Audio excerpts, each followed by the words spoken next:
Hello and welcome to the Prose Thanksgiving Special. This year we will feature The Night Before Thanksgiving, an original short story by Sarah Orne Jewett.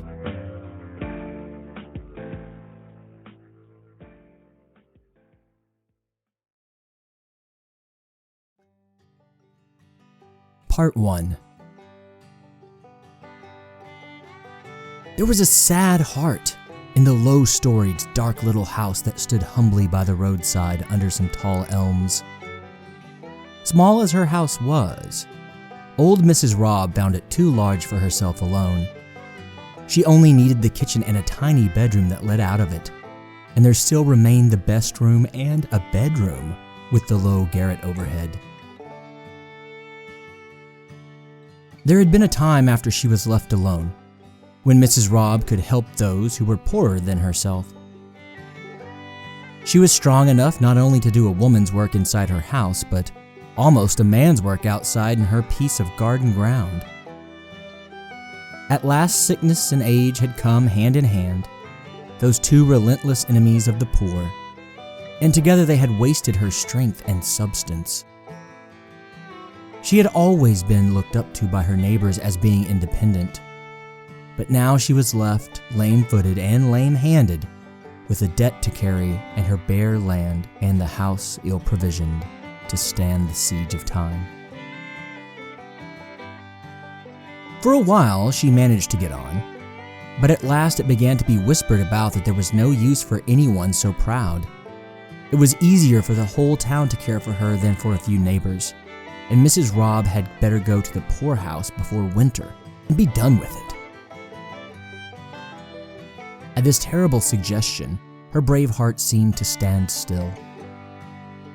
The people whom she cared for most happened to be poor, and she could no longer go into their households to make herself of use.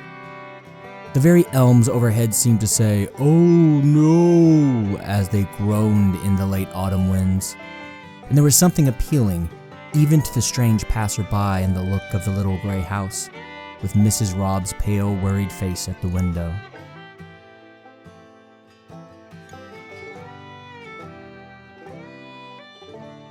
Part 2. Someone has said that anniversaries are days to make other people happy in, but sometimes when they come they seem to be full of shadows and the power of giving joy to others, that inalienable right which ought to lighten the saddest heart, the most indifferent sympathy. Sometimes even this seems to be withdrawn. So poor old Mary Ann Robb sat at her window on the afternoon before Thanksgiving and felt herself poor and sorrowful indeed. Across the frozen road she looked eastward over a great stretch of cold meadowland, browned and windswept and crossed by icy ditches. It seemed to her as if before this, in all the troubles that she had known and carried, there had always been some hope to hold, as if she had never looked poverty full in the face and seen its cold, pitiless look before. She looked anxiously down the road, with a horrible shrinking and dread at the thought of being asked, out of pity, to join in some Thanksgiving feast. But there was nobody coming with gifts in hand. Once she had been full of love for such days, whether at home or abroad, but something chilled her very heart now. Her nearest neighbor had been foremost of those who wished her to go to the town farm, and he had said more than once that it was the only sensible thing. But John Mander was waiting impatiently to get her tiny farm into his own hands. He had advanced some money upon it in her extremity and pretended that there was still a debt, after he cleared her wood lot to pay himself back. He would plow over the graves in the field corner and fell the great elms, and waited now like a spider for his poor prey. He often reproached her for being too generous to worthless people in the past and coming to be a charge to others now. Oh, if she could only die in her own house and not suffer the pain of homelessness and dependence. It was just at sunset, and as she looked out hopelessly across the gray fields, there was a sudden gleam of light far away on the low hills beyond. The clouds opened in the west and let the sun shine through. One lovely gleam shot swift as an arrow and brightened a far cold hillside where it fell. And at that same moment, a sudden gleam of hope brightened the winter landscape of her heart. "There was Johnny Harris," said Mary Ann Robb softly. "He was a soldier's son, left an orphan and distressed. Old John Mander scolded, but I couldn't see the poor boy in want. I kept him that year after he got hurt, spite of what anybody said, and he helped me what little he could. He said I was the only mother he'd ever had. 'I'm going out west, Mother Robb,' says he. 'I shan't come back till I get rich.' And then he'd look at me and laugh, so pleasant and boyish. He wasn't one that liked to write. I don't think he was doing very well when I heard. There, it's most 4 years ago now. I always thought if he got sick or anything, I should have a good home for him to come to. There's poor Ezra Blake, the deaf one too. He won't have any place to welcome him." The light faded out of doors, and again Mrs. Robb's troubles stood before her. Yet it was not so dark as it had been in her sad heart. She still sat by the window, hoping now, in spite of herself, instead of fearing, and a curious feeling of nearness and expectancy made her feel not so much lighthearted and lightheaded. "I feel just as if something was gonna happen," she said. "Poor Johnny Harris, perhaps he's thinking of me if he's alive." It was dark now out of doors, and there were tiny clicks against the windows. It was beginning to snow, and the great elms creaked in the rising wind overhead. Part 3.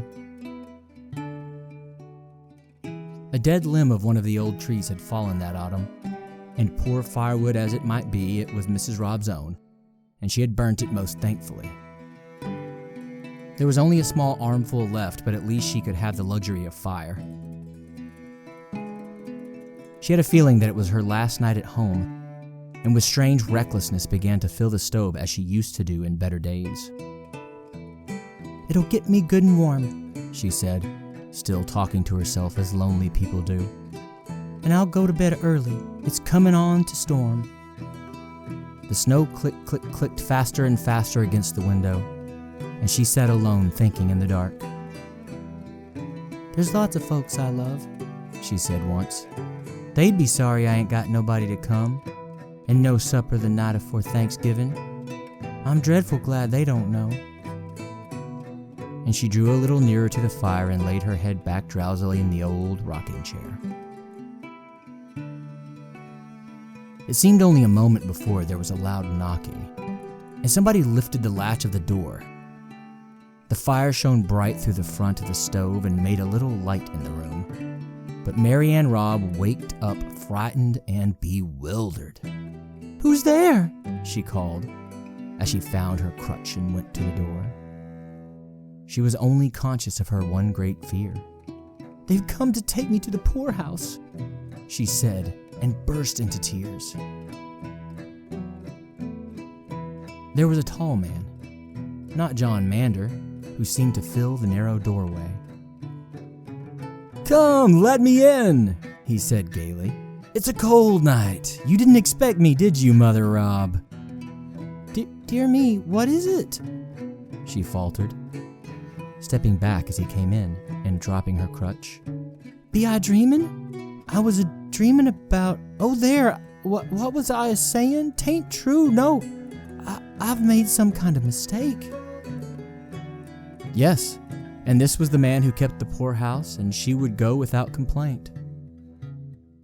They might have given her notice, but she must not fret. Sit down, sir," she said, turning toward him with a touching patience. "You'll have to give me a little time. If I'd have been notified, I wouldn't have kept you waiting a minute this stormy night." It was not the keeper of the poorhouse. The man by the door took one step forward and put his arm around her and kissed her. "What are you talking about?" said John Harris. "You ain't going to make me feel like a stranger. I've come all the way from Dakota to spend Thanksgiving. There's all sorts of things out here in the wagon and a man to help get 'em in. Why, don't cry so, Mother Rob. I thought you'd have a great laugh if I come and surprised you. Don't you remember I always said I should come?" It was John Harris indeed. The poor soul could say nothing.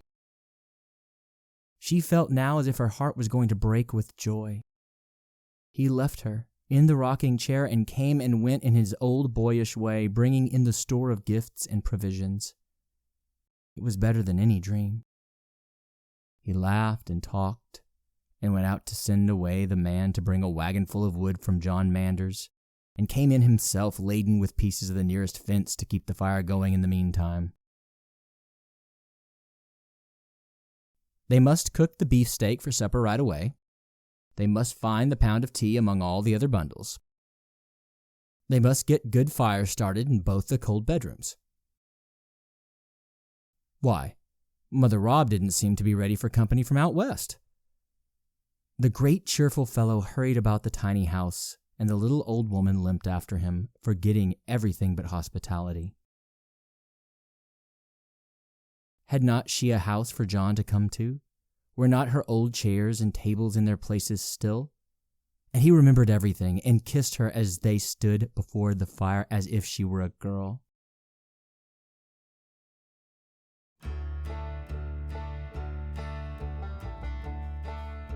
He had found plenty of hard times, but luck had come at last. He had struck luck, and this was the end of a great year. No, I couldn't seem to write letters. No use to complain of the worst, and I wanted to tell you the best when it came. And he told it while she cooked the supper. No, I wasn't going to write no foolish letters, John repeated. He was afraid he should cry himself when he found out how bad things had been. And they sat down to a supper together just as they used to do when he was a homeless orphan boy, whom nobody else wanted in winter weather while he was crippled and could not work. She could not be kinder now than she was then, but she looked so poor and old. He saw her taste her cup of tea and set it down again with a trembling hand, and a look at him. No, I wanted to come myself, he blustered, wiping his eyes and trying to laugh.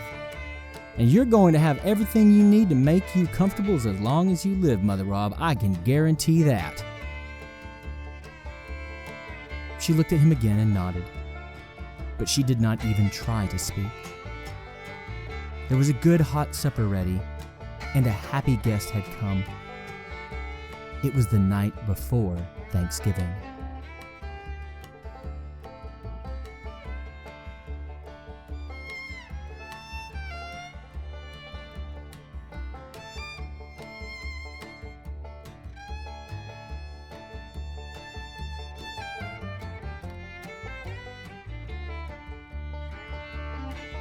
Thank you for listening to The Night Before Thanksgiving by Sarah Orne Jewett. All sounds you have heard come from YouTube's free music library and freesound.org.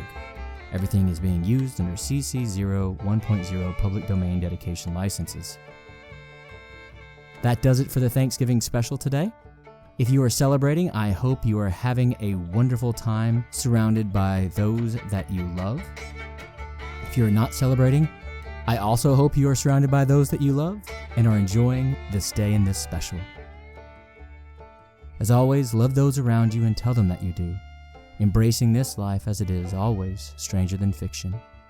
We'll see you soon for our next full episode.